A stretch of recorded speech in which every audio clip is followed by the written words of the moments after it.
Bienvenue sur Light & Shoot, aujourd'hui on va parler du Profoto A10. Il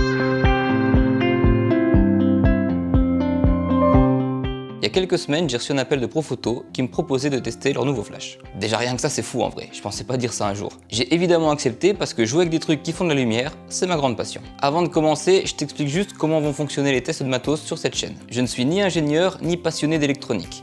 Mais par contre, je fais des photos tout le temps. Donc clairement, quand je teste du matos, je vais pas l'ouvrir pour voir ce qu'il y a dedans et je regarde pas vraiment les spécifications techniques. Je l'utilise. J'utilise beaucoup. Et ce flash, je ne l'ai vraiment pas ménagé. Le Profoto A10 est une évolution de la gamme A1 qui embarque la technologie RX. Ce flash est donc un flash autonome qui a une allure de flash Cobra. Tu peux donc évidemment le mettre sur ton appareil, mais tu peux également le déclencher sans fil avec une télécommande Profoto. Quand la série A1 est sortie, j'ai lu pas mal de commentaires qui disaient « on dirait un flash Cobra, mais en fait c'est plutôt un petit flash de studio ». Et ça, c'est vraiment pas le truc qu'il fallait me dire. Commençons donc le test de ce flash dans l'endroit où je passe le plus de temps, mon studio.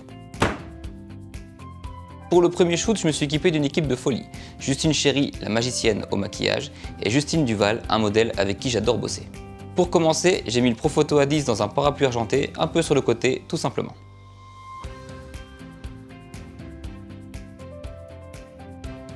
Et j'ai trouvé ça assez concluant, regarde.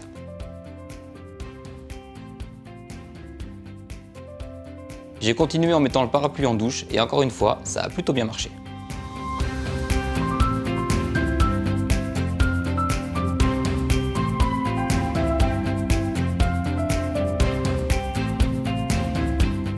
Si tu me suis sur cette chaîne, tu me connais, j'adore le contraste. Du coup, j'ai tenté un setup très contrasté.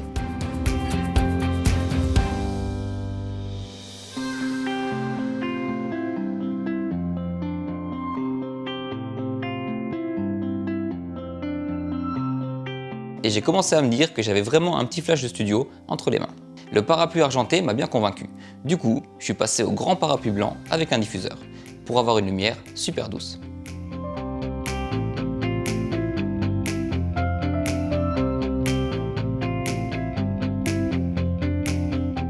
Et j'ai obtenu ça.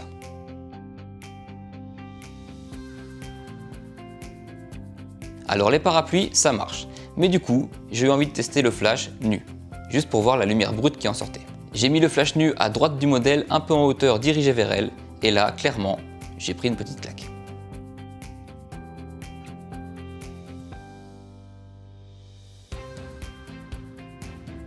Je m'attendais pas à un résultat aussi propre dans cette configuration précise. On dirait carrément que j'ai mis un flash de studio avec un bol. Et du coup, je me suis enflammé.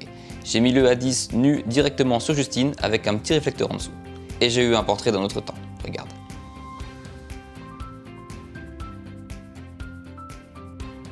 On a continué la séance et en revenant à un setup que j'avais fait plus tôt avec un autre stylisme, on a sorti cette photo que j'aime vraiment, vraiment beaucoup.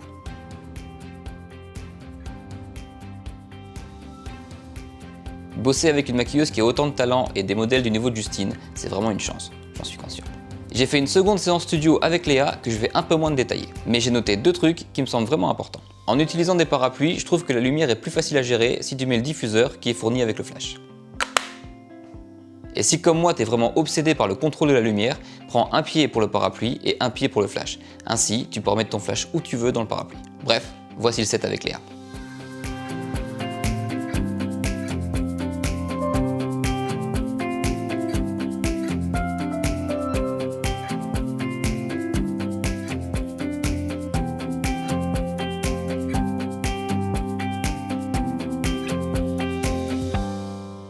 Moi, tu me dis flash sur batterie, j'ai envie de shooter partout avec. Et je l'ai fait. Avec Justine, on a été se perdre un peu dans la nature. Je voulais un résultat assez doux, du coup j'ai pris un grand parapluie blanc et un diffuseur. On a shooté assez vite car on était au bord d'un lac et il y avait une odeur absolument affreuse, mais genre intenable. Et du coup, merci Justine d'avoir tenu. Bref, on a fait ça.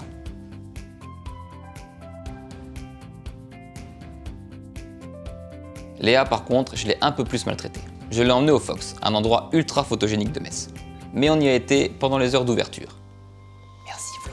On est passé pour des gens vraiment chelous, mais Léa, le A10 et moi, on a fait ça.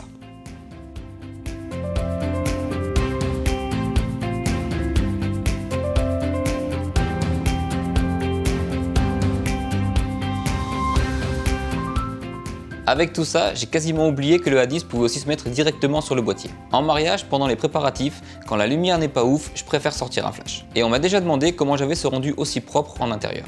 Eh bien je fais rebondir le flash sur les murs ou le plafond, tout simplement. Alors j'ai pas eu l'occasion de tester le A10 sur un mariage.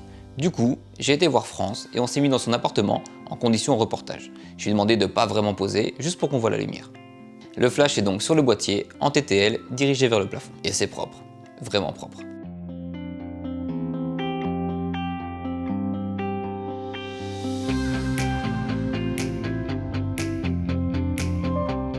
Et enfin, je t'ai parlé en début de vidéo de la technologie RX. Ça veut dire que tu peux déclencher ton flash pro photo avec ton téléphone. Repose ce fusil, Jean-Michel. La photo au téléphone, clairement, moi je suis pas la cible.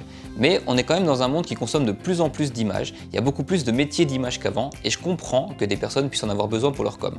Le fait de faire une photo sur son téléphone directement et de pouvoir la poster, c'est quelque chose que j'arrive fortement à envisager. C'est pas pour moi, mais je comprends bien que ça puisse servir à d'autres. Mais donc forcément, j'ai voulu essayer. Je suis un enfant, ne l'oubliez jamais. J'ai donc testé ça avec France, qui est assez adorable pour m'épauler dans ce genre de test et me prêter son téléphone. Parce que pour le moment, il faut un iPhone. J'ai donc d'abord shooté en intérieur avec un parapluie argenté et l'iPhone de France. Alors évidemment, la qualité photo est à des années-lumière de mon D850, et le contraire m'aurait clairement contrarié. Mais j'ai quand même trouvé ça assez fou de retrouver ma lumière sur des photos de téléphone.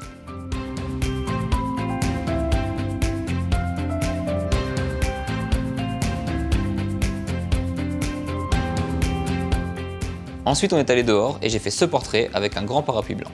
Clairement, on est dans des conditions studio, mais dehors.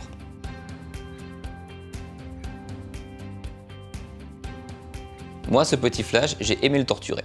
Sur le boîtier, mais surtout en déporté, il m'a un peu bluffé quand même. J'ai fait des sessions d'un temps raisonnable et la batterie a tenu le coup. Si tu pars avec sur un gros shoot ou sur un gros reportage de mariage, pense à prendre minimum une batterie supplémentaire. J'espère que cette vidéo t'a plu. J'avais jamais fait de test de matos jusqu'ici, mais je trouve ça assez cool et je pense que je le referai plus tard. N'hésite pas à t'abonner pour voir la suite et je te dis à très bientôt sur Light & Shoot.